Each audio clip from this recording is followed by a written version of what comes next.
Inicié la grabación de la clase para que la puedan tener en el momento que la necesiten. ¿Listo?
Bueno, vamos a iniciar la clase. El día de hoy vamos a hablar uno de los temas que es tal vez de los más importantes de esta clase, que es la reanimación cardiocerebropulmonar, el famoso reanimación, RCP, soporte vital. Obviamente desde este punto y dado que, esperen un segundo.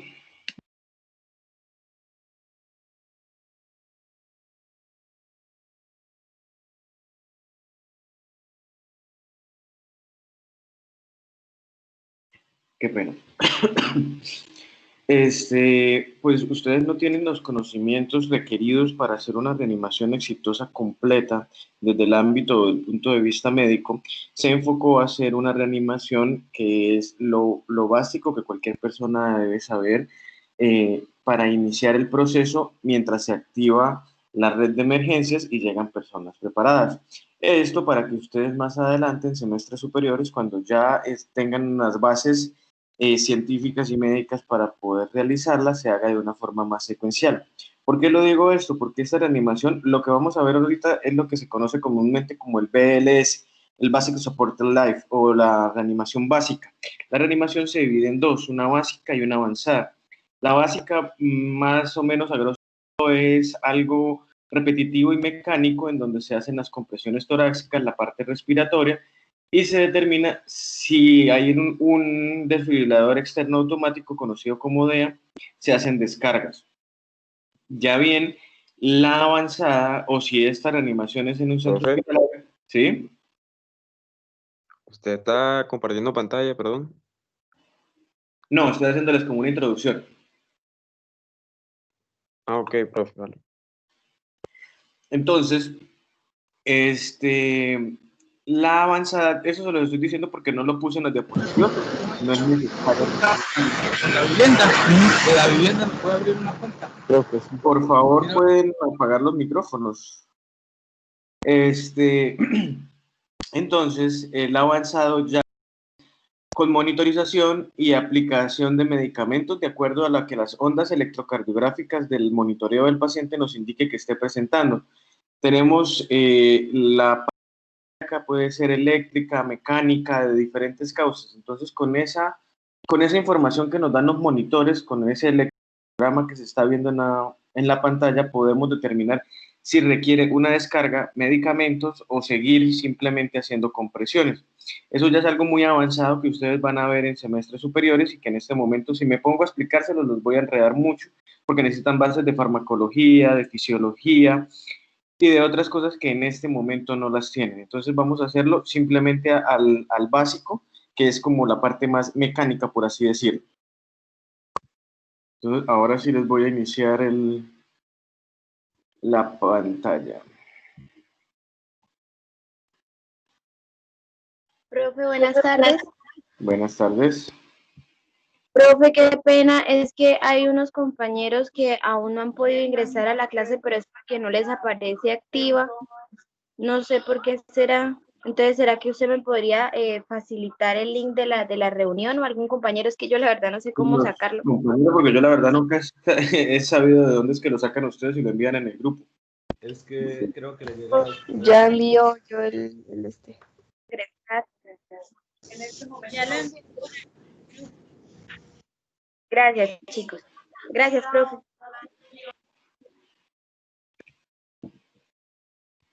Listo. Entonces, como les decía, vamos entonces a hablar de la reanimación cardio-cerebro-pulmonar, o en sus siglas RCCP.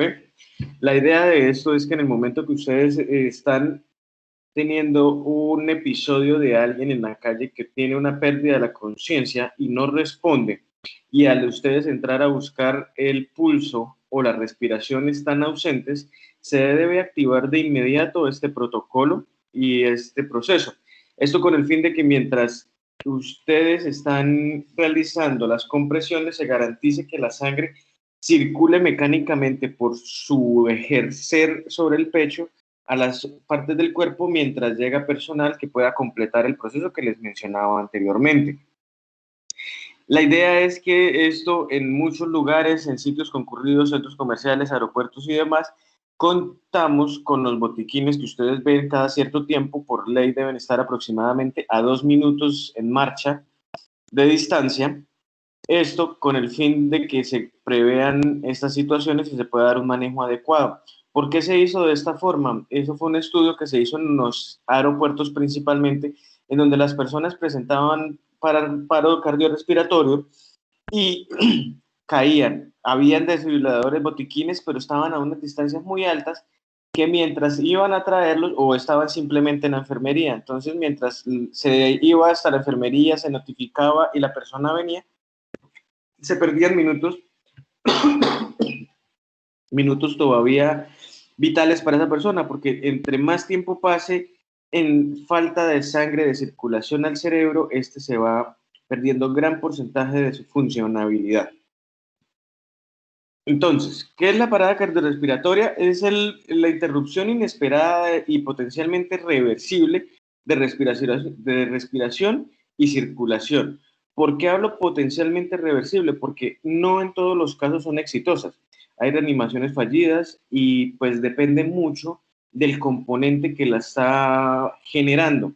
Entonces, como les decía, usted puede tener, y es un error que a veces se cree que toda reanimación tiene que terminar con descarga. Eso no es así. Las descargas están indicadas cuando hay una actividad eléctrica que requiere esa descarga, que lo que va a entrar a hacer es hacer un cortocircuito, un apague y reinicio.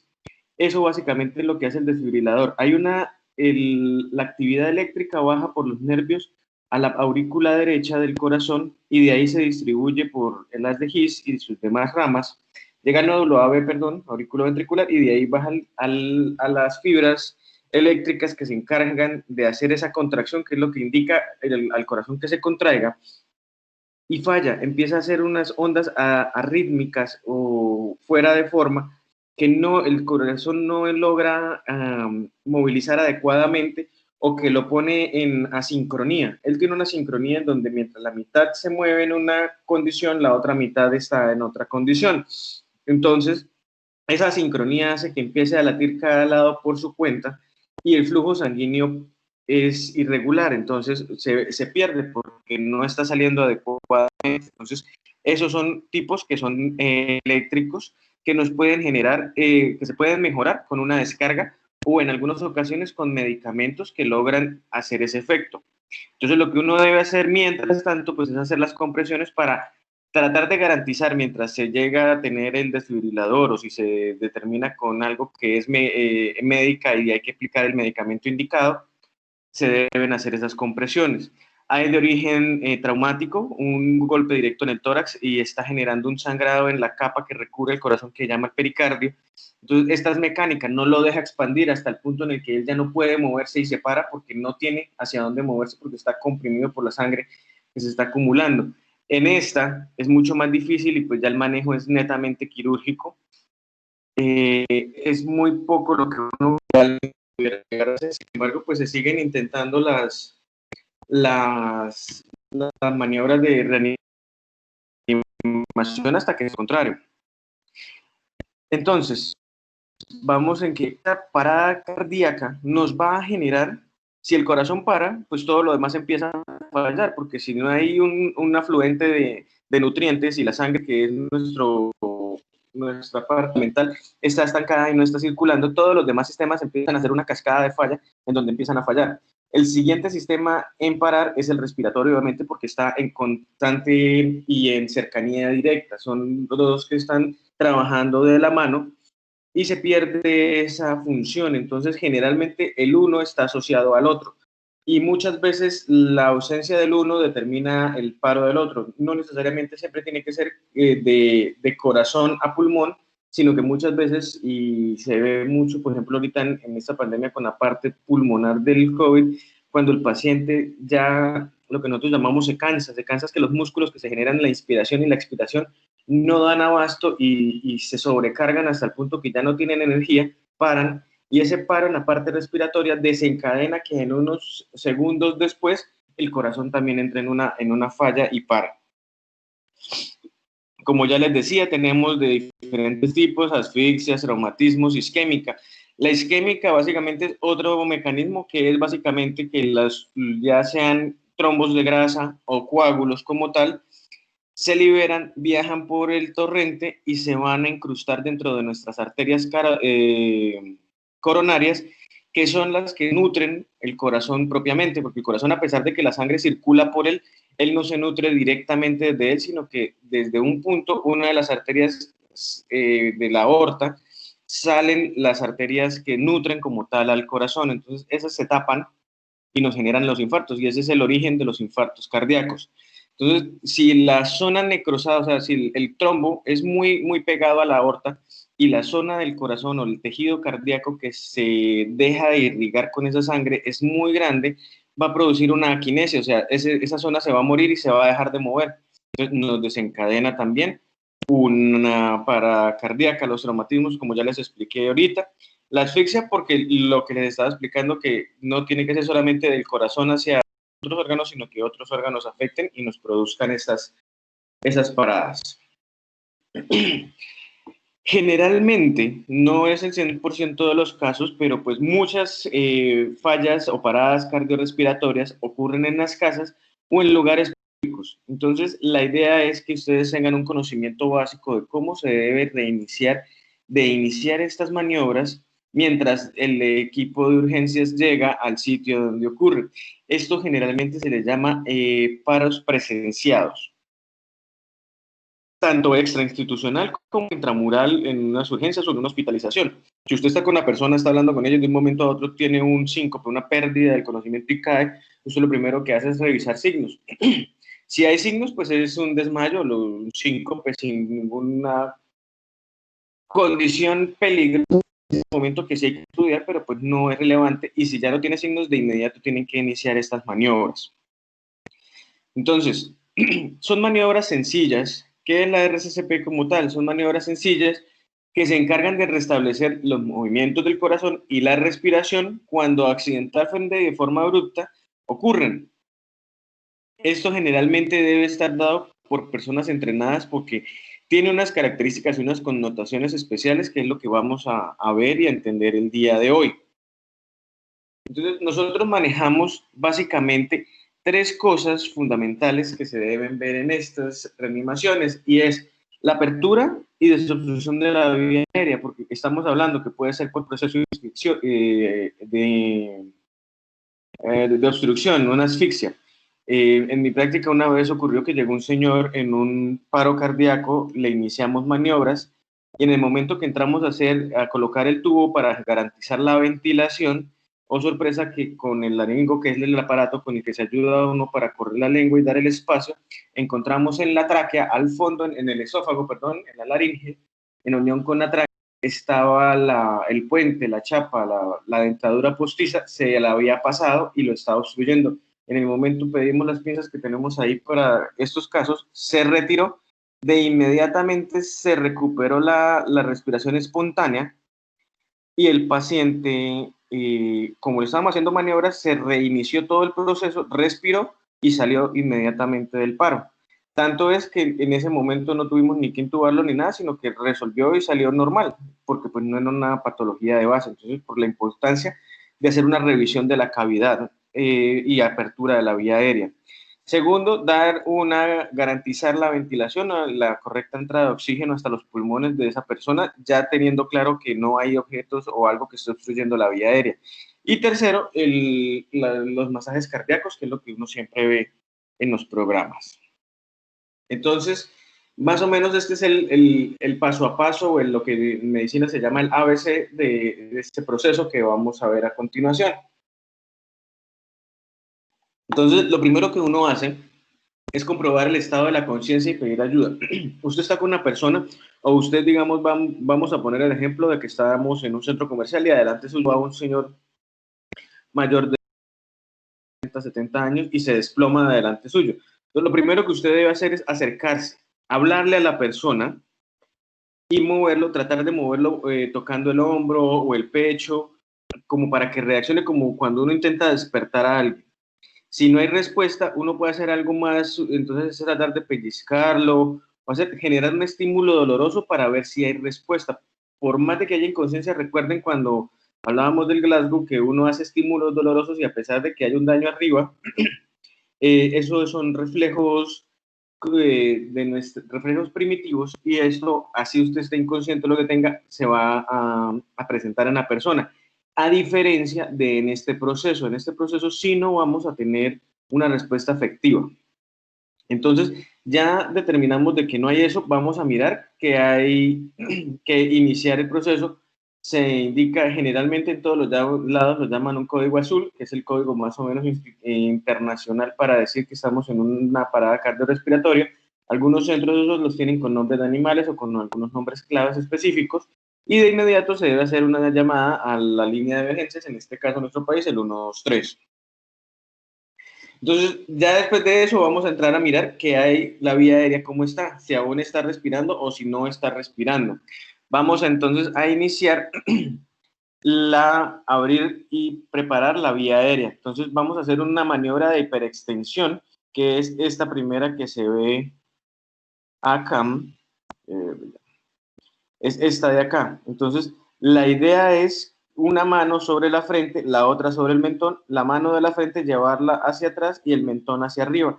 Como ven en la imagen, horizontaliza la vía aérea, entonces nos ayuda. Si lo dejamos normalmente como está, pueden ver cómo se colapsa, mientras que en ese proceso pues mejora y tenemos un mejor flujo de aire en la persona. Adicionalmente a esto, hay que tener muy en cuenta que no sea una convulsión. Si ya se descarta una convulsión, con guantes se debe entrar a hacer la revisión a la cavidad. ¿Por qué no se debe hacer en una convulsión? Porque las convulsiones generalmente cierran la boca y hay casos de amputación de dedos de personal o de personas socorristas porque meten las manos en la boca y les arrancan los dedos. Entonces, por eso es importante hacer las cosas de la forma adecuada, cuidándonos, como siempre les he dicho, de no sufrir lesiones nosotros. Se abre la boca, se revisa la cavidad. Si usted no ve nada extraño, se deja así.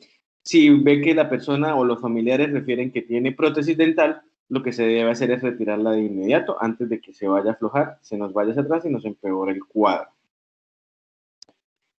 Hay otra maniobra que es esta que es la de los mentones. Es más dolorosa, obviamente pues a la persona en ese momento no le duele, pero sí, si hay, en dado caso llegásemos a presentar una sospecha de que hay algo neurológico asociado, o sea, de que, por ejemplo, ustedes llegan y hay un accidente de tránsito y la persona en el momento estaba con signos de una lesión en el cuello, pero estando usted tratando de sacarla del lugar, o ya la lograron sacar, por ejemplo, digamos que están en un carro y la sacan, y en el momento que la sacan hay una descompensación y entra en ese paro, no pueden hacer esta maniobra porque si hay una lesión cervical se va a complicar. Entonces lo que se hace es esta maniobra con las dos manos, se coloca sobre la rama mandibular, que es básicamente esta aquí, lo que se vuelve como la L de la mandíbula, se ponen los 4 dedos largos sobre ella y los pulgares sobre el mentón. Aquí está mal, deberían estar aquí sobre la parte del labio superior, y lo que uno hace es levantar la mandíbula. Entonces, en vez de mover toda la cabeza, simplemente levantamos esta parte de la boca, ¿sí? Esta zona, se va a subir y nos mejora la vía aérea mientras se hace el proceso de pasar el tubo orotraqueal. Entonces vamos a la parte 3, ya vimos, entonces ya confirmamos de que está inconsciente, ya revisamos la vía aérea y ya le hicimos permeable para que nos entre aire, que vamos a tener equipamiento que ya vamos a ver para brindar esa oxigenación. Entonces, ¿cómo se comprueba? Entonces vamos a entrar a mirar si está respirando o no la persona propiamente. Entonces se utilizan 3 cosas, que es el ver, el oír y el sentir. Entonces, en el ver, lo que vamos a hacer es si hay una expansión torácica como cualquier persona respirando normalmente. Si usted ve que hay un movimiento así sea pequeño, ya la respiración está conservada, no se debe intubar, sino que las máscaras de oxígeno vienen con un aditamento para la cara y uno le da un soporte. En el momento que la persona hace la inspiración, uno la apoya haciendo las maniobras que vimos anteriormente para que entre más cantidad de oxígeno y ayude a barrer, en este proceso. Oír, entonces usted ya como tal se acerca y lo escucha respirando, hay una respiración fuerte, débil, se escucha. Y al sentir que usted al tocar el pecho, aparte de que puede llegar a sentirse mover, usted va a sentir, si ustedes se ponen sus manos sobre el pecho, van a sentir cómo la respiración de todas formas se siente a través del flujo a través del pecho. Entonces esos 3 parámetros son importantes y hay que tenerlos en cuenta. Ahora vamos a la parte importante de todo lo que es respiración, y es el ventilar como tal. Entonces, para el ventilar, vamos a tener en cuenta que esto va de la mano todo en un proceso que va a ser, como yo les decía, es mecánico. Y este proceso tiene que ser sincrónico, en donde vamos a ver que, ya ahorita les voy a explicar, se hace en una secuencia de 30 compresiones de pecho, 2 ventilaciones en ese momento. Entonces, ¿cómo se hacen esas ventilaciones? Ya en la fase 2 les mostré cómo se abre y cómo se hace la maniobra de frente mentón, o la contraria si es el caso. Vamos a ver primero en el proceso en donde no tenemos ningún aditamento y nos toca la famosa boca a boca. Entonces, vamos a tapar la nariz con una mano, vamos a tapar la nariz y la boca, con la otra mano vamos a tratar de mantener la cara y la vía respiratoria en la posición más adecuada, y se va a hacer la inspiración y sellado de labios contra labios, y se va a hacer por más o menos 2 segundos, en donde uno va a exhalar hacia la otra persona. Uno debe verificar que se eleve el pecho, que se expanda y se recoja. Y hacer esto 2 veces. Obviamente, y por ejemplo, en este momento de pandemia, esto está abolido completamente por el riesgo.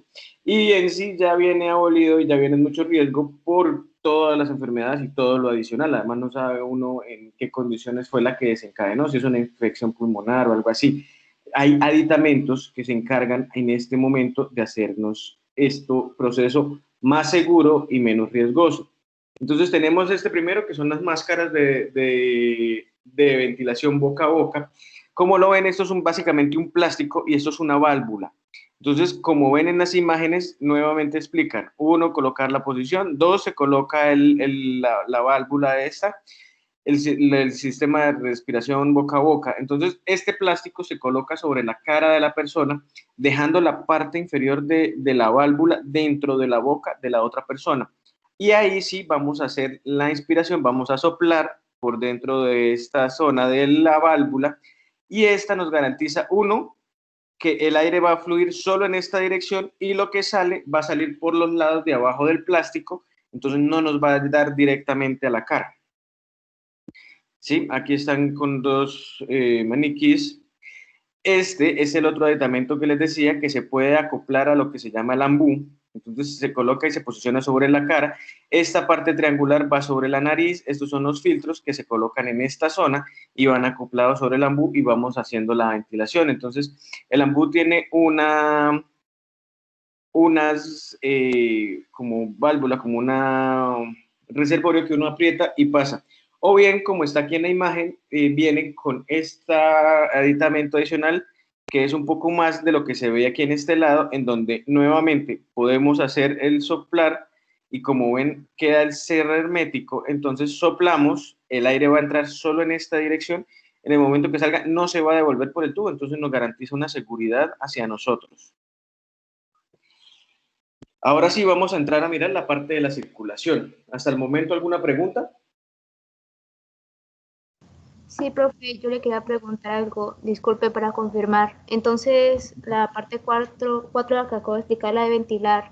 Entonces, si, pues en dado caso, pues más adelante, cuando ya seamos doctores, si pasa algo así de que alguien se desmaye, pues sea a la hora como de, pues sí, de ventilar, no se le haría boca a boca, como usted comentó, por lo de que... No, porque generalmente ahora en todos los equipos siempre hay de estos aditamentos, alguno de estos. No, pero me refiero tipo en la calle, o sea, en un lugar que no sea un hospital. Lo ideal es no hacerlo. O sea, el protocolo y obviamente las guías dicen inícielo y pues está de que, en que entre más rápido se haga, pues más probabilidades de supervivencia de la persona. Pero como les he enseñado a ustedes y lo van a ver en los siguientes 11 semestres, lo que primero se debe tener en cuenta y lo que prima es la seguridad de nosotros al brindarle la atención al paciente. Entonces, si son mecanismos, procesos o eso que pueden poner en riesgo su integridad, no se deben realizar. Y segundo, y hay una cosa, todavía no está muy claro eso, pero por ejemplo, ustedes van en la calle, están de viaje en Europa o en Estados Unidos principalmente, y ustedes encuentran y van por la calle y ven que una persona se desmaya, y ustedes entran a hacer la reanimación porque pues por nuestra vocación, por nuestra formación, tenemos y sabemos que esa persona lo necesita. Si usted inicia unas maniobras de compresión y las para, y la persona fallece, deja de ser una muerte accidental por una patología y se vuelve un homicidio porque usted al parar lo mató, porque dejó de brindarle el soporte que necesitaba. En esos lugares usted solo puede parar hasta el momento en el que alguien le reciba.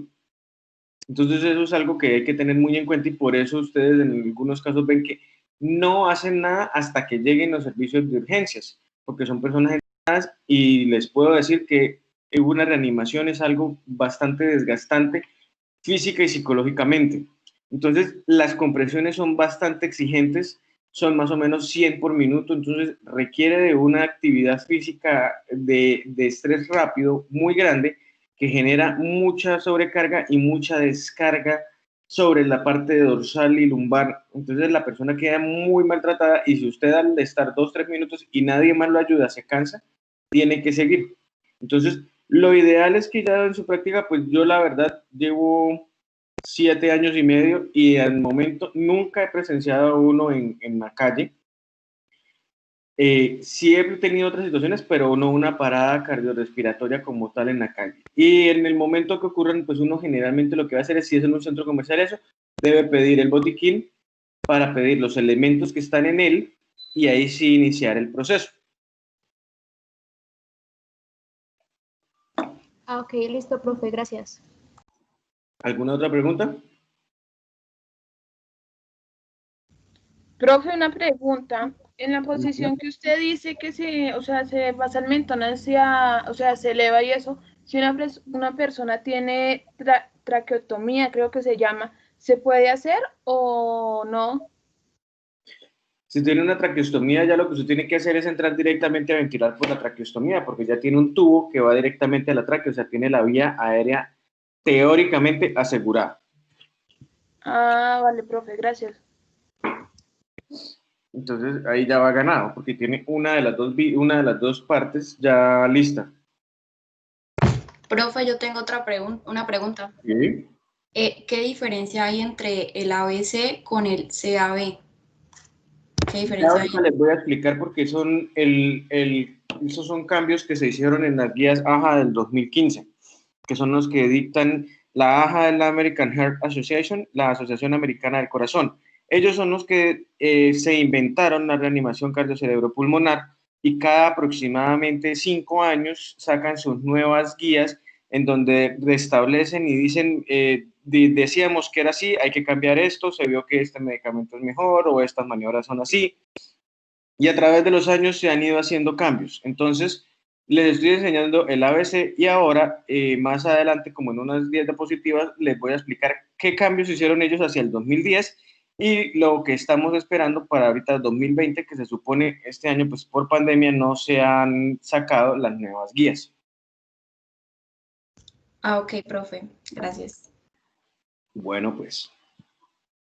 Entonces, ya sacando la parte de la vía aérea, va a la parte circulatoria. Entonces, vamos a tomar los pulsos. Entonces, los sitios ideales para tomar el pulso son en cuello y en región inguinal. También se puede radial, pero el problema es que cuando ocurren estos eventos, puede que la persona, y si se acuerdan que les explicaba en una clase anterior, no necesariamente tiene que estar con una ausencia de pulso para que los pulsos periféricos estén disminuidos o muy bajitos y no se puedan sentir, no se puedan percibir. Entonces, lo ideal es hacerlo en dos grupos donde hay grandes vasos que podemos palpar y que a pesar de que esté como está el paciente, si hay pulso, se van a sentir. Que son principalmente el femoral y el carotídeo. Entonces, el radial no queda tan indicado. Hay que tener muy en cuenta que no se debe utilizar el pulgar. Yo ya se los había explicado en otra clase. Y en esta se los reitero, nunca, bajo ninguna circunstancia, se debe tomar el pulso con el dedo pulgar. El dedo pulgar tiene la característica de que sus vasos son un poquito más grandes, con más volumen y más fuerza, entonces básicamente tiene un pulsar propio. Entonces, muchas veces que si usted está tomando el pulso a otra persona con un pulgar, no le está tomando la frecuencia cardíaca a la otra persona, sino está sintiendo su frecuencia. Entonces, por eso no se debe indicar. Y vamos a iniciar como tal el proceso de el masaje cardíaco. Entonces, el masaje cardíaco vamos a tener en cuenta que hay unas características específicas para poder iniciar con él.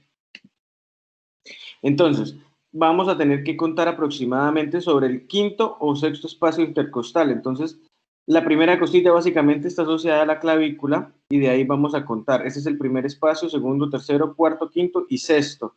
Entonces, el quinto y sexto aproximadamente y en la mayoría de las personas vamos a ubicar la clavícula, vamos a hacer una línea media que va a atravesar la clavícula y el pecho y adicionalmente a eso una línea por el esternón, que es el hueso que está aquí en este lado. Aquí solo vemos la punta, la sifosis del esternón es acá. Entonces, la idea es que entre la línea del esternón y la línea media vamos a posicionar las manos. ¿Cuál es el quinto y el sexto espacio? Aproximadamente, en la mayoría de las personas, es sobre la línea del pezón. Entonces, en este sitio es donde vamos, si ustedes ven, acá se esboza un poquito el contralateral de este, y ahí es donde vamos a poner las manos. La idea de las manos es que no vamos a colocar toda la mano, sino básicamente la palma de la mano. La posición puede ser cruzadas, pueden ser abiertas, pero lo importante es que estén las dos. Y vamos a iniciar las compresiones directamente sobre esta zona. Lo ideal es que la persona esté acostada en una superficie rígida. Si ustedes tienen un paciente acostado en una cama, no con un colchón blando, no nos va a servir de nada, porque el paciente cuando se haga la compresión, en vez de apretar el pecho en esta zona, lo que se va a hacer es que se va a hundir con el colchón. Entonces, la idea es hacerlo sobre una superficie rígida. Ustedes van a ver más adelante que cuando ocurren estos eventos en hospitalización o en urgencias y están los pacientes en camillas con colchones muy blandos, dentro del carro de paro, en la parte de atrás, al contrario de las gavetas, donde se abren las gavetas, generalmente hay unas tablas de madera indicadas para eso. Entonces, o se pone sobre las camillas rígidas que vimos en la clase de movilizaciones. Lo que se hace es movilizar al paciente rápidamente, meter la tabla e iniciar las compresiones ya con algo rígido de base para que nos ayude a hacer como tal esa compresión. Entonces, como les decía, vamos a iniciar. Aquí vemos la posición de las manos. La idea es que sean mínimo 100 compresiones por minuto, es lo que las últimas guías nos recomiendan de la AJA. Y que debe ser, como ya les mencioné al principio, de un intervalo de 32. 30 compresiones, 2 ventilaciones. Entonces hacemos 30, paramos y vamos a hacer la parte respiratoria. Hay que tener en cuenta que si estamos hablando de que son mínimo 100 por un minuto, eso equivale a casi 2 compresiones por segundo. Entonces tienen que ser rápidos de buena intensidad, de buena fuerza y profundidad. Entonces vamos a ver cómo se determina eso. Entonces, la forma ideal es que usted, como ya les había mencionado, en algo rígido y siempre el paciente debajo de usted. Si ustedes van a ver que cuando es en una hospitalización o eso y está sobre una camilla, uno lo que hace es buscar las escalerillas por las cuales los pacientes se suben a la camilla y nosotros nos subimos ahí para quedar mínimo a esta altura. Obviamente, pues ya ahí en la escalerilla no se arrodilla uno, sino que queda de pie y quedar en esta posición. ¿Por qué es lo ideal? Por la posición de las manos, porque si notan, no se deben doblar, no se deben flejar los codos, sino que se deben mantener rígidos para que la fuerza baje en un solo vector y nos ayude y sea menos molesto.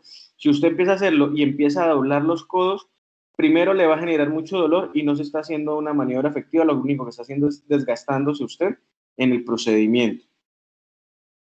Entonces, como ya les acabé de mencionar, entonces que caiga vertical al peso sobre el cuerpo sin doblar los codos. Entonces, en esta posición, adicional a lo que ya les decía, usted sí está generando un impulso con fuerza, pero además su peso lo ayuda, entonces tiene que generar menos energía para hacer la compresión del pecho. En algunos casos, y es muy común y muy normal, que empezando las maniobras usted va a sentir unos crujidos, por así decirlo. En una maniobra de reanimación exitosa, en muchas ocasiones hay costadas o lesiones costocondrales de las costillas izquierdas, obviamente, que es donde se hace el procedimiento. Es básicamente algo de riesgo-beneficio que ya se sabe y pues que uno lo sabe y lo maneja y lo espera porque pues es eso o dejar morir a la persona. Igual eso pues genera dolor y molestias, si no son tantas, no genera una estabilidad como tal en el pecho y pues es solo el dolor por unos meses y se puede salvar y recuperar al paciente. Entonces, como les mencionaba, ¿cómo es la forma? Entonces, usted va a bajar y va a hacer esa compresión dirigida sobre el pecho y lo va a dejar nuevamente reposar. Se habla de que esa compresión debe ser de aproximadamente 5 centímetros. Entonces, ustedes van a mirar el tórax. Obviamente, esto es relativo y es dependiendo de los pacientes, ¿sí? No es lo mismo en una niña, un niño o que en una mujer de pequeña estatura con un tórax pequeño o un hombre fornido o un hombre delgado pequeño, sí, es muy diferente y pues si usted tiene un tórax de 15 no va a pretender lograr hacerle compresión de 5 fácilmente. Es mucho tamaño, lo importante es que sean profundas, pero lo ideal es que sean de 5 centímetros en el promedio de la población. ¿Listo? La eficacia, entonces, ¿qué debemos hacer? Ya empezamos, entonces vamos a hacer una recopilación. Usted ve a la persona caer, le pregunta, le hace las preguntas, se da cuenta de que no hay conciencia, va a entrar la parte respiratoria, le acomoda la cabeza, se da cuenta de que no está respirando, inicia las ventilaciones y después de eso inmediatamente inicia las compresiones. En todos los 6 pasos anteriores que hemos hablado no deben pasar más de unos 15 a 20 segundos, porque todo tiene que ser rápido y ejecutado. Por eso vuelvo y les digo, es algo mecánico, o sea, eso es rápido, secuencial. Entonces, ¿qué pasa? ¿Cuánto tiempo debe pasar para uno decir fue exitosa, no fue exitosa? Entonces, después de 2 minutos, usted debe parar e iniciar nuevamente a buscar el pulso y mirar si hay respiración. Esto tiene que hacerse en el menor tiempo posible. Entonces, lo ideal es que si son varias personas que ya están haciendo el proceso de reanimación, una persona está dando las compresiones, otra persona está encargada de esto, y si hay un tercero, lo que debe hacer es irse posicionando para que el que estaba dando compresiones descanse y continuar y hacerlas de forma efectiva. Si solo hay 2, entonces pues se van rotando y mientras van tomando el que estaba haciendo las masajes de una vez con una mano, va tomando el pulso, puede ser femoral o yugular, carotidio, que está al lado y lado de él fácilmente, y se va haciendo espacio para que la otra persona se monte, si es el caso de que hay que reiniciar las maniobras. Si hay pulso y respiración, no se reinician nuevas maniobras, sino simplemente se deja ahí, se sigue garantizando la ventilación de la persona, o sea, ya está respirando espontáneamente, pero hay que darle un soporte, o por el contrario, está con latidos, pero la respiración sigue necesitando el soporte, entonces hay que seguirle dando la ventilación de cualquiera de las formas que encontremos y que tengamos a la mano. Entonces, como veníamos hablando, básicamente se acomodó la línea de emergencia. Entonces, la cadena de supervivencia está básicamente por el reconocimiento de activación del sistema, que es entrar, ver si hay estado de la conciencia y activarlo por la línea. Iniciar el RCP de calidad y vamos a ver que si definitivamente no, vamos a entrar a la parte ya un poquito más avanzada, que es la utilización del desfibrilador. En este punto, solo les voy a enseñar a utilizar el desfibrilador automático externo. ¿Qué es esto? Nosotros tenemos pues diferentes, en el mercado hay diferentes y múltiples modelos de desfibriladores. Hay unos que sensan propiamente, uno los puede graduar, colocarle la cantidad de energía que quiere producir en esa descarga, diferentes formas, lo puede activar para que quede como un marcapasos externo, en fin. Esos son los que ya encontramos en los servicios de urgencias, en ambulancias y demás. Pero básicamente en nuestros botiquines de los centros de aeropuertos y demás vamos a encontrar los DEA. Y usted lo va a ver marcado así, DEA, desfibrilador externo automático. Este viene con unas indicaciones en donde usted va a colocar las dos paletas, viene gráficamente mostrado en dónde las debe poner, y él automáticamente solo va a censar y le va a decir a usted si sí o no necesita como tal en este momento una descarga. Entonces, él lo que hace es que censa esa actividad eléctrica y determina si son de las ondas que requieren la descarga para mejorar. Entonces, él dice, listo, sí requiere una descarga porque es una onda en la cual vamos al hacer este cortocircuito con este impulso eléctrico, se reinicia la función normal del corazón. Entonces le dice, haga la descarga. O por el contrario, le dice, no haga la descarga, continúe las compresiones. Además de eso, el que se genere una descarga no quiere decir que hizo la descarga y paró. Siempre la descarga debe ir acompañada de un ciclo de 2 minutos de compresiones y posteriormente a ello se verifica si hay pulso. Esto con el fin de que sí, la actividad eléctrica que va a entrar bloquea lo que estaba funcionando mal y lo reinicia, pero ese reinicio necesita un apoyo y es que el corazón siga latiendo, entonces él como que se reactiva en esa frecuencia en la que usted le está dando las compresiones. Después de eso, pues ya siguen los servicios de emergencias y ya como tal el soporte avanzado, que es llevarlo a UCI o pasarlo a cateterismo o el procedimiento normal, ya que requiera de acuerdo a las necesidades. Si es por trauma y taponamiento cardíaco, que es cuando la sangre se acumula, entonces llevarlo a cirugía o, en fin, lo que le generó ese traumatismo. Entonces, básicamente, vamos a hablar de esto. Ya les voy a mostrar lo que preguntaba su compañera en la diferencia del ABC a las nuevas guías. Y vamos a ver dos videos en donde todo lo que hemos hablado se explican. El uno es el propio con el cual la AJA nos hace los entrenamientos para las compresiones básicas. Y el segundo es uno que encontré de la Cruz Roja Española, en donde explica muy sencillo, me gustó porque es muy básico, en donde explica y muestra cómo se debe poner, cómo se debe activar el desfibrilador y cómo se debe utilizar. Entonces, nuevamente, como ya lo hablamos, esto ya es un repaso de lo que hicimos, una RCP básica, en donde el primero responde, no hay respuesta. Necesito ayuda, activa el código azul. En este caso, pues, no sé dónde sea, creo que esto es español. 102, en nuestro caso sería el 123. No hay respiración, listo, empezamos, maniobras y respiración.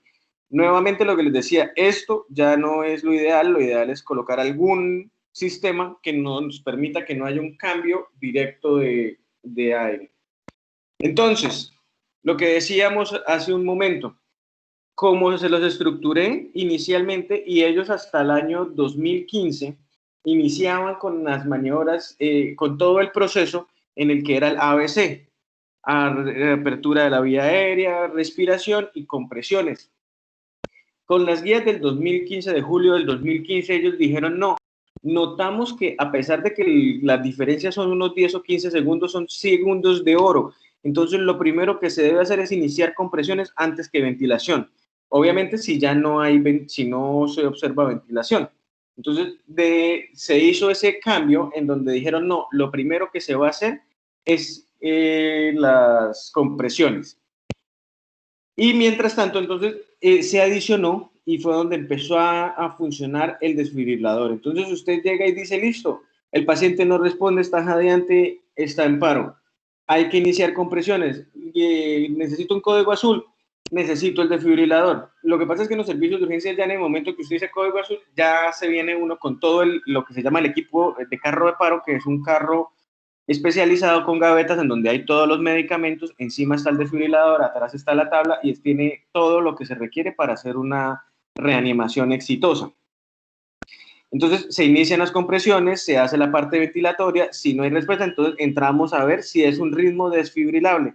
Entonces este ritmo desfibrilable que está dado, como les decía, si estamos en un servicio médico, pues ya ustedes como tal, el paciente va a estar monitorizado y vamos a ver las ondas en el monitor de esa actividad eléctrica, cómo está funcionando el corazón, si es una taquicardia ventricular, si es una supraventricular, si es una que se llama actividad eléctrica sin pulso, que es más o menos común, que quiere decir que en el electro usted ve una actividad del corazón normal y al tomar pulso no hay, o sea, él está funcionando, pero algo adentro mecánicamente falló. Entonces, en esa no hay descarga que sirva porque es algo mecánico, entonces toca darle compresiones de entrada. Entonces, vamos a hacer las compresiones y esa es básicamente la diferencia del ABC del CAB, que fue lo nuevo. Vamos entonces a ver en este momento el video de la, ¿cómo se llama? De las compresiones de la A. ¿Listo? Entonces, voy a apagar el micrófono para no interrumpirles como la vez pasada.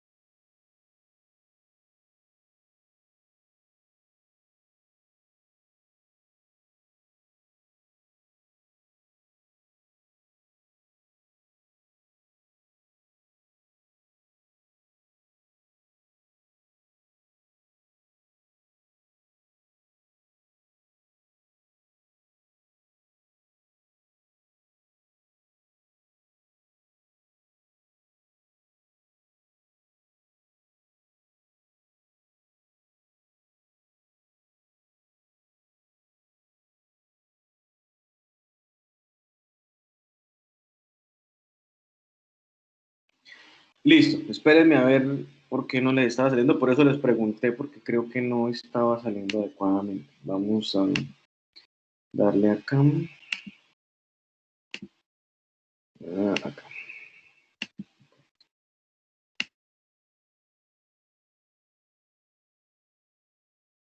Ahora sí se ve, profe.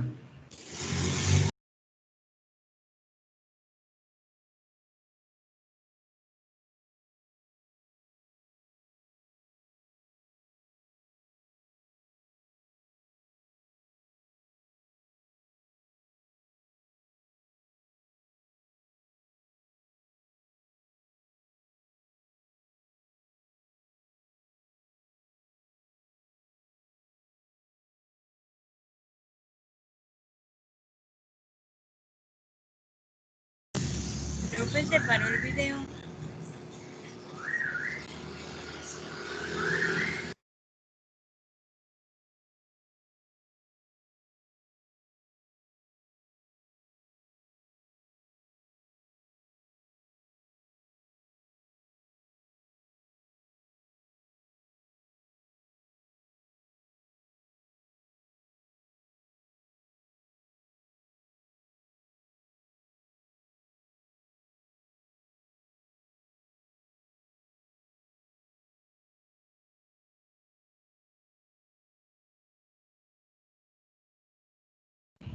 Profe, cuando le das pantalla completa es que no aparece, queda congelado ahí.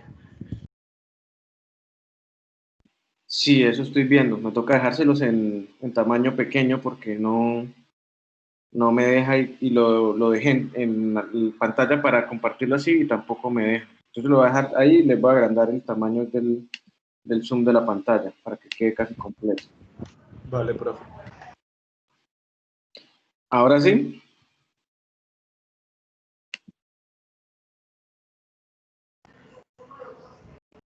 Sí, haz clic para salir de pantalla completa.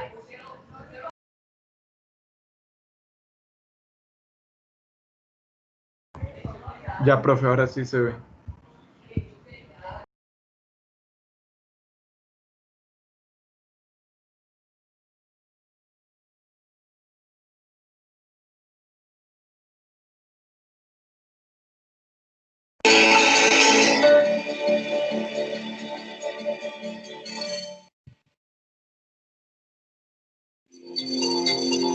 La base de la reanimación de los pacientes con paro cardíaco es un soporte vital básico de alta calidad. Es fundamental que realice correctamente estas habilidades porque el soporte vital cardiovascular avanzado eficaz depende de ellas. Estas habilidades salvan vidas. La RCP de alta calidad mantiene el flujo sanguíneo a los órganos vitales, en especial al corazón y al cerebro. Los componentes de la RCP de alta calidad son profundidad de compresiones adecuadas. Recuerde comprimir fuerte, como mínimo 5 centímetros o 2 pulgadas. Coloque su cuerpo sobre el del paciente. Una buena posición, con los hombros como apoyo sobre el tórax, le permitirá aprovechar su propio peso para realizar las compresiones. Use un peldaño si es necesario para lograr esta posición. Frecuencia de compresión adecuada. Debe comprimir rápido con una frecuencia entre 100 y 120 compresiones por minuto. Permita una expansión torácica completa entre compresiones. Reduzca al mínimo las interrupciones de las compresiones torácicas. Los profesionales de la salud deben minimizar las interrupciones. Esto incluye las pausas para las ventilaciones. Cuando interrumpen las compresiones, la presión de perfusión coronaria desciende drásticamente y continúa muy baja hasta que se reanudan las compresiones. Se necesitan varias compresiones para generar una presión suficiente y alcanzar la presión de perfusión coronaria adecuada que se necesita para lograr el RCE. Y por último, evitar una ventilación excesiva. La HA recomienda usar dispositivos de retroalimentación audiovisuales durante un intento de reanimación o entrenamiento para la monitorización en tiempo real de la calidad de la RCP. La primera habilidad que veremos es la combinación de 30 compresiones y 2 ventilaciones. 1, 2, 3, 4, 5, 6, 7, 8, 9, 10, 11, 12, 13, 14, 15, 16, 17, 18, 19, 20, 21, 22, 23, 24, 30.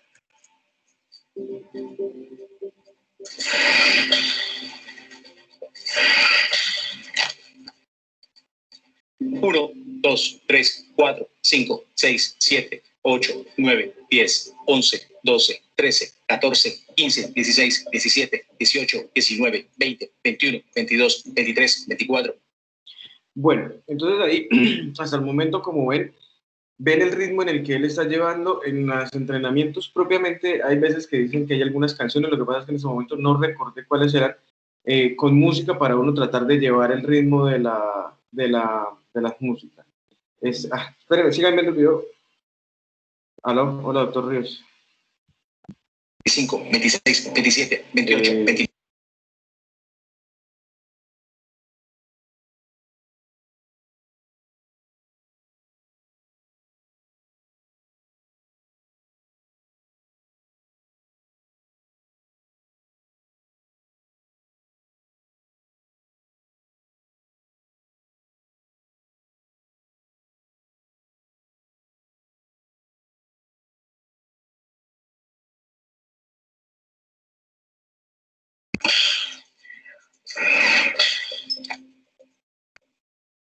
Ahora elaboremos sobre estas habilidades. Veamos a 2 profesionales de la salud que realizan la evaluación y un BLS de alta calidad, incluido el uso de un DEA.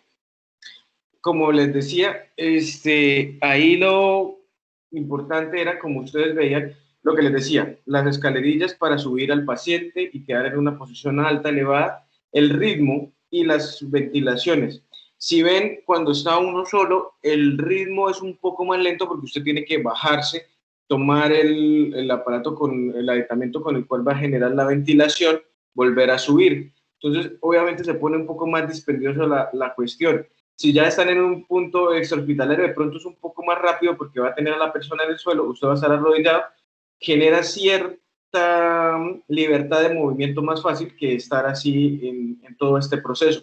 Ahora lo van a ver con 2 personas, que es como lo mínimo y lo básico, cómo interactúan y cómo van a ir intercambiándose las funciones, y que es algo muy importante al momento de hacer una reanimación cardiocerebropulmonar, y que ustedes van a ver cuando estén en esos semestres y cuando como tal ustedes tengan que hacer estos cursos, van a notar que siempre va a haber una persona guía, es un líder que es el que está encargado de hacer todo el proceso, y si hay el suficiente personal para hacer esa reanimación, él no interviene físicamente, sino simplemente está llevando el proceso de todo. ¿Por qué?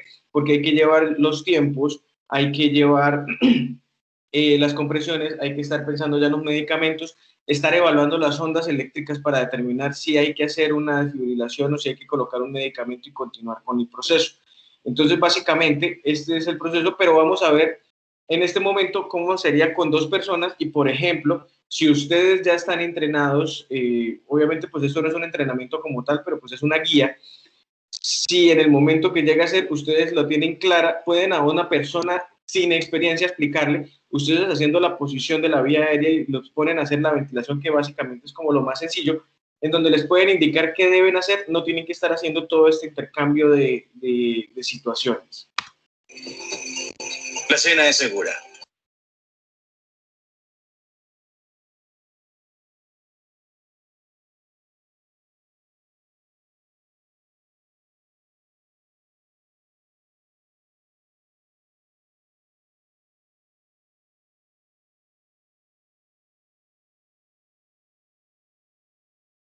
Nueve, 10, 11, 12, 13, 14, 15, 16, 17, 18, 19, 20, 21, 22, 23, 24, 25, 26, 27, 28, 29, 30.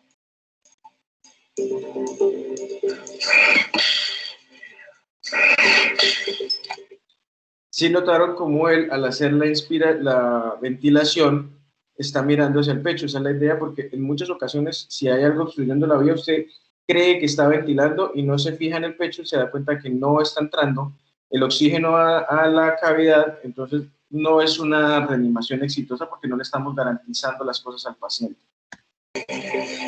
1, 2, 3, 4, 5, 6, 7, 8, 9, 10, 11, 12, 13, 14, 15, 16, 17, 18, 19, 20, 21, 22, 23, 24, 25, 26, 27, 28, 29, 30.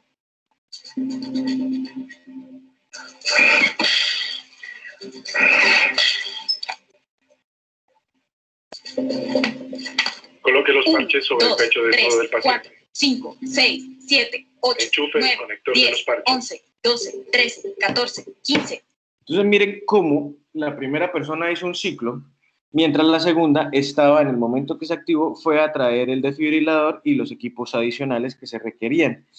En el momento hicieron el intercambio, el otro que estaba trayendo las cosas, que está descansado, toma e inicia el proceso de las compresiones, mientras que el que estaba haciendo las compresiones se encarga de la instalación y activación del desfibrilador.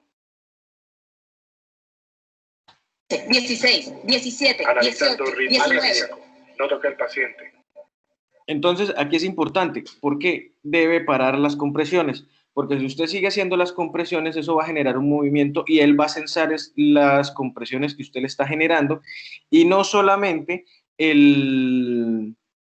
la actividad eléctrica que está tratando de buscar, sino que encuentra lo suyo. Entonces damos un falso reporte a este equipo, entonces hay que parar. Descarga necesaria. Cargando. Aléjese del paciente. Administre la descarga ahora. Descarga realizada. 1, 2, 3, 4, 5, 6, 7. Es muy importante, y ustedes siempre lo han visto en las series, ya sean médicas o sean propiamente documentales o sean películas, en el que siempre son muy, por así decirlo, escandalosos, en el sentido de que se deben de realizar, apartar. ¿Eso por qué es importante? Porque esa descarga que se va a generar lo puede afectar a uno. Lo que está haciendo que ese corazón pare y se reinicie también puede generar el mismo proceso en la persona que la está reanimando. Entonces lo ideal es hacer un alto y realizar la descarga sin que la persona esté uno en contacto con ellos. Ese es un poco riesgoso en el suelo, hay que tener cuidado, hay que alejarse un poco y mirar de que no esté mojado y demás, que la descarga lo pueda llegar a afectar a usted.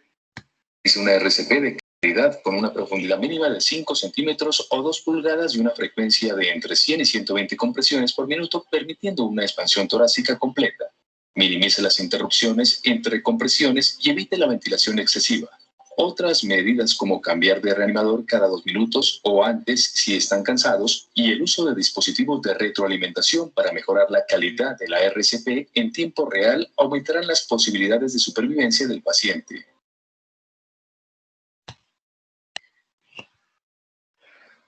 Listo. Entonces, vamos claros hasta ahí con la parte de la reanimación. ¿Tienen alguna duda? ¿Les generó alguna pregunta en la parte del video?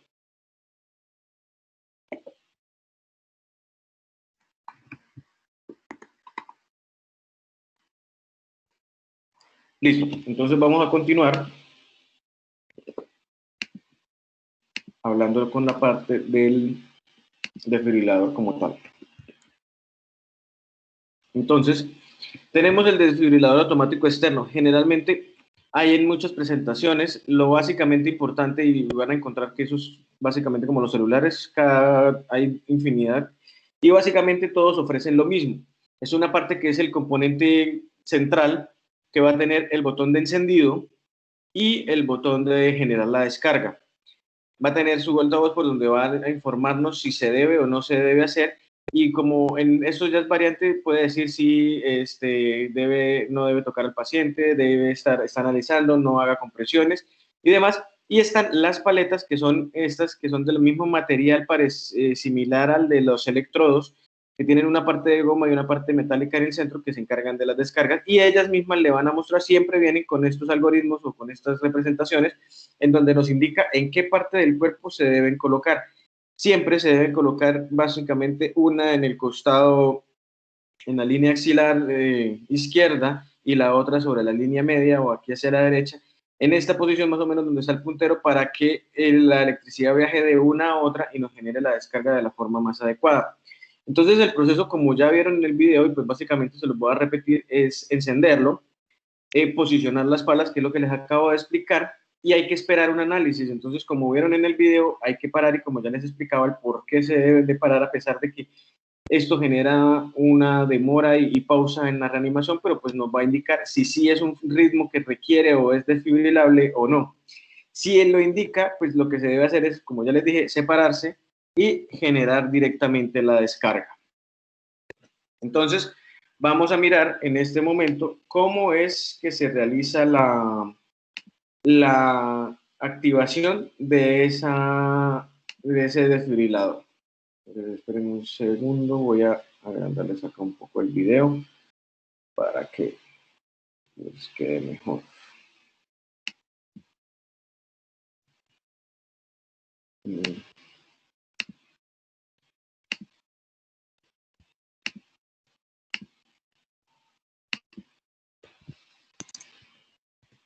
Recordar, estamos haciendo masaje cardíaco y alguien ha tenido que ir a buscar un desfibrilador externo semiautomático. Cuando alguien nos acerca un desfibrilador externo semiautomático, prioriza cuanto antes el que lo utilicemos y sigamos siempre las indicaciones que el aparato nos va a dar. Recordar, encender y escuchar. Aplique los electrodos en el pecho desnudo del paciente. Elegimos los electrodos y el conector de los electrodos apropiados intermitente. Y los ponemos tal y como se muestra en la ilustración. Recordar. Aplique los electrodos. Enchufe el conector. 1 y 2. Recordar.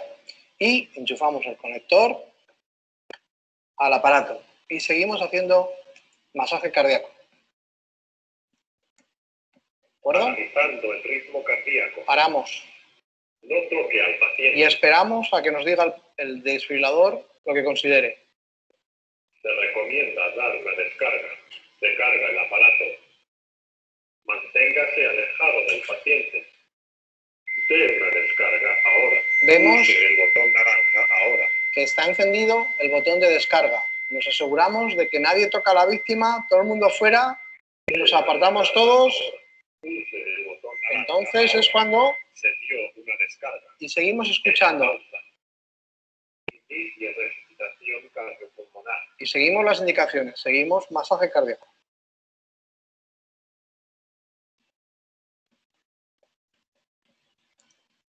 Así seguiremos hasta que el DEA, el desfibrilador, vuelva a indicar o no descarga. Esto ocurrirá pasados 2 minutos.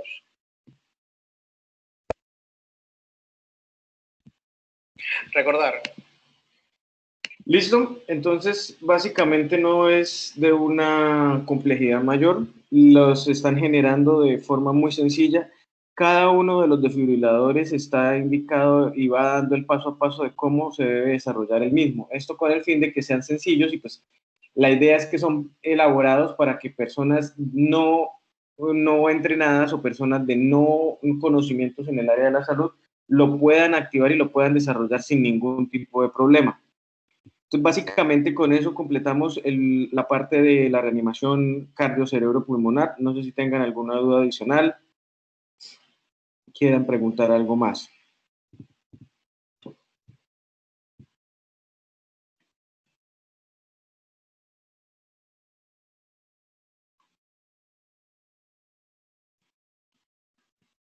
Listo, bueno chicos, entonces así quedamos, nos vemos la otra semana para tener la última clase antes de hacer el parcial, porque creo que el semestre va hasta el 15, entonces la idea es la otra semana ya terminar, la siguiente hacer el parcial y tener la semana última para subir notas.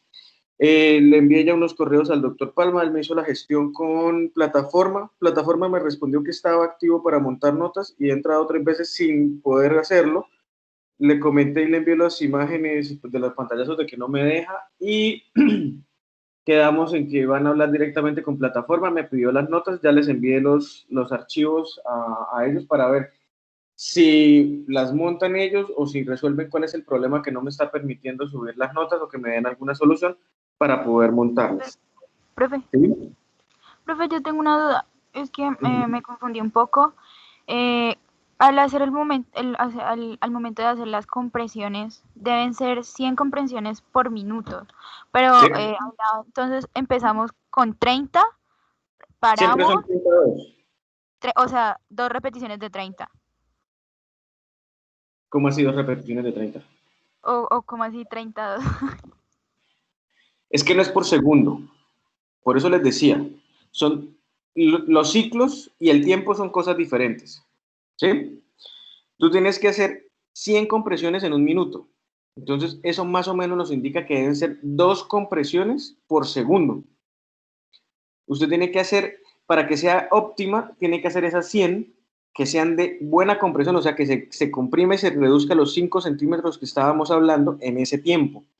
Y tiene que irlas haciendo en ciclos de 32. Entonces usted cuenta 30, que más o menos deben ser si estamos hablando de que más o menos 2 por minuto, son más o menos de 15 a 18 segundos, tiene que haber hecho esas 30 compresiones, toma 1 o 2 segundos para ventilarlo y nuevamente vuelve a hacer otras 30. Así vamos intercalándonos. ¿Listo? Entonces ese es no tiene nada que ver de que sean 100 por minuto y sean 32. Son 2 cosas completamente diferentes porque una es el ritmo y el otro es el tiempo en el que las vamos a realizar. ¿Sí me entiendes? ¿O sigues con la confusión? Profe, ¿Sí? profe, ¿para eso no hay canciones? Como la Macarena y esas cosas. Creo que ya he Sí, escuchado. por eso les decía, pero es que la verdad no alcancé, o sea, no las recordé. Busqué entre mis apuntes de cuando hice el curso de reanimación y no encontré. Ellos tienen como 2 o 3 canciones que Eye of the Tiger. entonces Tan, esa es una. no estoy tan seguro, no recuerdo la verdad, pero La de la Macarena. ¿Cómo? Entonces, Una era la de la Macarena, profe. La de la sí, Macarena. la verdad no recuerdo porque pues hay muchas y lo importante más que la canción es como uno tener y recordar el ritmo para la cantidad, y ese más o menos es el ritmo y el tiempo que le da para hacer las 100 compresiones en ese minuto. Es la idea más que la canción como tal. Es el que tengamos ahí en el subconsciente el ritmo de esa canción que nos genere la velocidad en la cual vamos a hacer esas compresiones.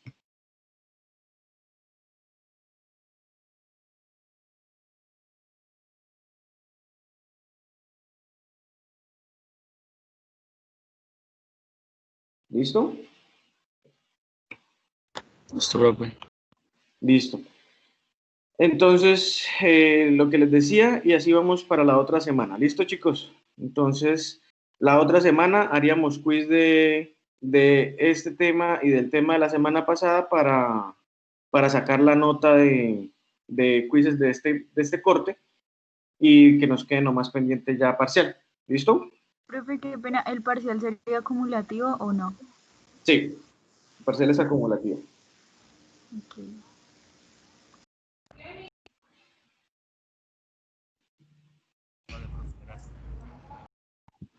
Profe, Vale, entonces la profe. próxima semana queda el quiz, ¿cierto? Sí.